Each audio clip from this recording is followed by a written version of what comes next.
Hola, mi nombre es Ana Esteso y en este vídeo os voy a mostrar cómo podemos hacer la planificación de un proyecto con la ayuda de Microsoft Project. Para eso vamos a utilizar un ejemplo en el que contamos con un proyecto que está compuesto por diferentes actividades, que serían las que aparecen aquí listadas de la A a la G. Para cada una de estas actividades conocemos cuáles son sus actividades predecesoras, es decir, actividades que deben de ser completadas antes de que la actividad a la que preceden pueda ser empezada. También conocemos cuál es la duración estimada de cada una de las actividades y cuál es la cantidad de operarios que necesitaríamos para llevar a cabo cada una de las actividades. Vamos a empezar y para ello lo primero que voy a hacer es poner esta tabla un poco más pequeña y así podemos ver a la vez el Microsoft Project y también el ejemplo que vamos a resolver. Bien, una vez abrís el programa, lo primero que vamos a hacer es seleccionar la opción de proyecto en blanco. De esta manera se os abrirá una ventana correspondiente a la vista del diagrama de Gantt, de manera que en la parte izquierda tenéis un formato tabla en el que iremos introduciendo toda la información relativa a las actividades, sus predecesoras, la duración de las actividades y demás. Y en la parte derecha de la ventana veis, os irá saliendo un gráfico que sería el diagrama de Gantt. Lo primero que vamos a hacer entonces es definir cómo va a ser nuestro proyecto, ¿no? ¿En qué fecha va a empezar? Bien, pues para eso tenemos que ir a la pestaña de proyecto y entrar en la opción Información del proyecto. De esta manera se nos abre esta ventana donde vamos a definir a partir de qué punto queremos programar el proyecto, es decir, queremos que el proyecto empiece a partir de una fecha y partiendo de esa fecha vaya programando las actividades, o por el contrario tenemos una fecha de finalización que ya viene impuesta y vamos a partir de esa fecha tope del proyecto ir programando hacia atrás. ¿Vale? En nuestro caso vamos a utilizar la primera opción, fecha de comienzo del proyecto. Y vamos a pensar que nuestro proyecto va a empezar, pues por ejemplo, el día 1 de marzo, ¿vale? El 1 de marzo del 2021. Por otra parte, podemos también seleccionar cuál es la fecha actual. La fecha actual, ahora de momento que vamos a planificar el proyecto, podemos dejarla con la fecha que nos salga por defecto, que será la del día en la que estéis utilizando el programa. Otra cosa que podemos definir aquí es el tipo de calendario que vamos a utilizar. Por defecto aparece seleccionado el calendario estándar en el que se trabajarían 40 horas a la semana y se trabajaría únicamente de lunes a viernes. ¿Vale? De momento nosotros vamos a seleccionar este, pero que sepáis que aquí os aparecen otras opciones, como sería trabajar durante 24 horas o realizar turnos de noche. Bien, vamos a darle a aceptar y de esta manera, si os fijáis aquí en la parte del diagrama de Gantt, ya se nos ha movido y se nos ha señalado el día 1 de marzo. Nos aparece una línea discontinua que sería la que marcaría el inicio del proyecto. Además, yo en este ejemplo quiero que también se trabajen los sábados y domingos, que según el calendario que hemos escogido, que era el estándar, iban a ser días no laborables y por eso aparecen en gris en esta parte del diagrama de Gantt. Así que para cambiar esto voy a acceder a la opción Cambiar tiempo de trabajo, que está en esta misma pestaña del proyecto, y seleccionamos en la parte de arriba el tipo de calendario que queremos cambiar, en este caso es el estándar. Luego venimos a la pestaña de semanas laborales y aquí es donde podemos hacer estos cambios y para ello vamos a entrar en la pestaña Detalles.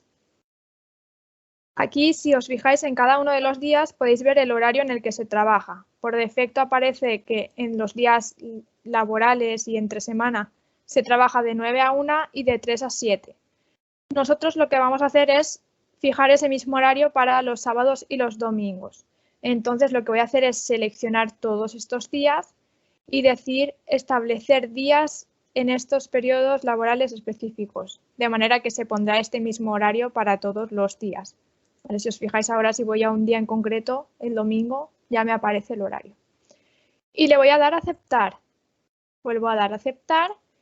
Y ahora veréis cómo en el diagrama de Gantt ya no nos aparecen esas franjas grises que reflejaban los días no laborales, ¿vale? O sea que ahora ya se va a planificar el proyecto teniendo en cuenta todos los días. Vale, pues una vez tenemos esto, vamos a empezar a hacer nuestro diagrama de Gantt, incluyendo aquí toda la información de las actividades.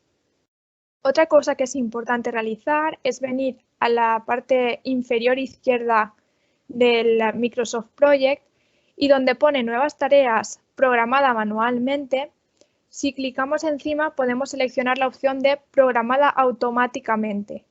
Vamos a poner esto de manera que a medida que vayamos incluyendo la información de las tareas del proyecto, el diagrama de Gantt se va a ir construyendo de forma automática teniendo en cuenta tanto la duración de las tareas como las actividades predecesoras. Bien, pues vamos a introducir la primera tarea. Para introducir las tareas tenemos dos opciones. Una es rellenar la tabla directamente y la otra es darle doble clic sobre la celda de manera que se nos abre una ventana donde podemos incluir toda la información, desde el nombre y la duración y demás, a las predecesoras, recursos e incluso otro tipo de información. Así que vamos a rellenar la primera. El nombre le voy a poner que este es la tarea A o actividad A. Y aquí le voy a decir que la duración de esta tarea es de 10 días. En principio solo le voy a dar esta información y le doy a aceptar. Y automáticamente veréis cómo aquí me pone ya qué día va a comenzar esta tarea, que será el día de inicio del proyecto, cuándo acabará y me aparece dibujada en mi diagrama de Gantt. Así que voy a hacer lo mismo con el resto de tareas, pero lo voy a hacer directamente en la tabla para que veáis cómo se haría. Por ejemplo, pongo aquí la tarea B, esta tiene una duración de 15 días y como no tiene predecesoras, me va a aparecer también como que se inicia el mismo día 1 de marzo que empieza el proyecto.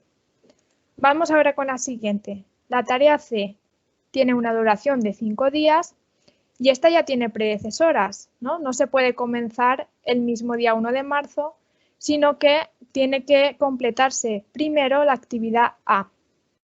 Para ello vamos a ponerlo en esta columna de predecesoras. Pero no tenemos que poner el nombre de la tarea, sino en qué fila está. Así que la actividad A está en la primera fila, así que le ponemos un 1 aquí. De esta manera, si veis en el diagrama de Gantt, ya se ha programado para el momento en el que finaliza la tarea A. Voy a seguir completando la tabla siguiendo esta misma distribución, ¿vale? Este mismo procedimiento. Tendríamos la tarea D con una duración de 12 días y que tiene predecesora a la actividad B, que sería el 2. Tendríamos la actividad E, que dura 14 días y tiene dos predecesoras, en este caso sería el C, que es la tercera. Ponemos punto y coma para separar diferentes predecesoras y tendríamos también la D, que es la 4. Luego tenemos la F con una duración de 8 días y que tiene de predecesora a la B. Y por último, la G, que dura 15 días y tiene de predecesoras a la B y la C. Bien, si alejo aquí un poco el diagrama de Gantt para que lo veáis completo, ya aparece dibujado y además ha tenido en cuenta esa duración de cada actividad y sus predecesoras. Aquí, si pulsáis el botón derecho, podéis además ver cuál es el camino crítico. ¿Vale? Para eso vais a la opción Mostrar u ocultar estilos de barra, Tareas críticas y aparecería en rojo señalado cuál es el camino crítico, que es el que determina la duración del proyecto, de manera que si alguna de estas tareas críticas se retrasara, pues toda la duración del proyecto se vería retrasado. Bueno, pues con esto ya tenemos planificado nuestro proyecto. ¿Dónde podemos ver ahora cuál es la duración del mismo para no tener que calcularlo mirando las fechas? Pues para eso podemos venir otra vez a la pestaña de proyecto, información del proyecto y entrar en la pestaña de estadísticas. Y aquí nos aparece varias información como la fecha de inicio del proyecto y la fecha de fin. Y también aquí en la parte izquierda nos aparece la duración del proyecto, que en este caso sería de 41 días. Bien, pues tenemos planificado el proyecto y ahora lo que voy a hacer es incluir también los recursos, estos operarios que nos daban como datos de entrada, ¿no? Y que no los hemos tenido en cuenta hasta el momento. Lo primero que tenemos que hacer para poder asignar recursos a las actividades sería crear el recurso en sí. Para ello voy a venir a la pestaña Tarea y en la opción Ver le voy a clicar y seleccionar Hoja de recursos. Aquí es donde daremos de alta todos los recursos que tengamos disponible. En este caso le voy a poner que el nombre del recurso es operario y en capacidad le voy a poner qué cantidad de recurso tengo.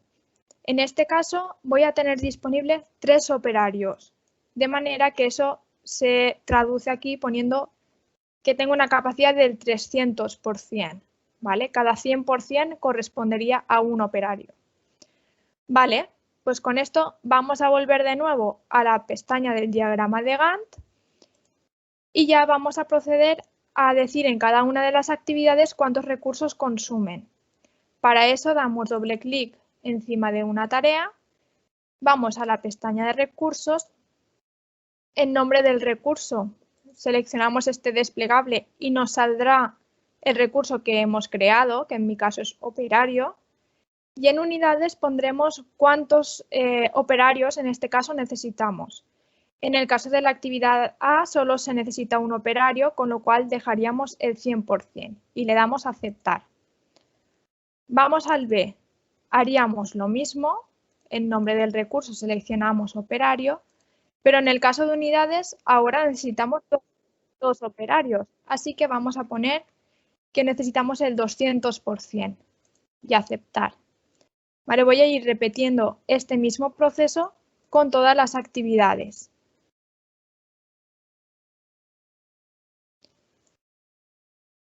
Si os fijáis, además, en el diagrama de Gantt se va actualizando de manera que nos van apareciendo los diferentes operarios que tienen asignados cada una de las actividades y en el caso en el que sea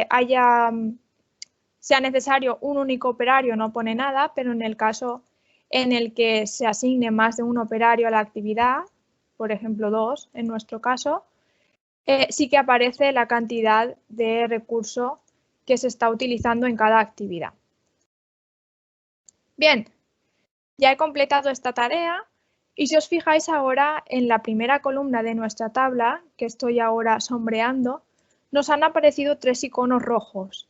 ¿Qué quiere decir esto? Pues quiere decir que los recursos que nosotros tenemos disponibles, que en este caso eran 3 operarios, están sobreasignados. O sea, hay algún momento en el que son necesarios más de 3 operarios y de esta manera no se podría completar el proyecto. ¿Cómo podemos arreglar esto?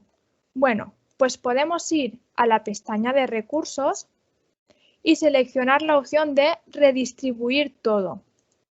De esta manera, el programa de forma automática busca una nueva planificación de las tareas del proyecto de manera que no hayan recursos sobreasignados, o sea, no se utilicen más recursos de los que tenemos disponibles. Si os fijáis, podemos comprobar que el problema se ha solucionado porque en la primera columna ya no nos aparece ningún icono de las personitas rojas, que es el correspondiente a la sobreasignación del recurso. ¿Vale?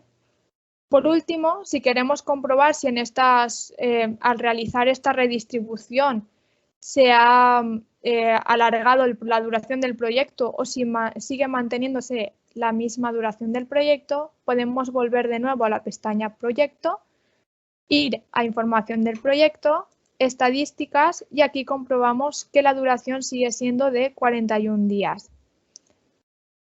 Con esto ya terminamos este vídeo en el que hemos visto cómo planificar un proyecto con la ayuda de Microsoft Project y cómo solucionar problemas de sobreasignación de recursos con este programa. Muchas gracias.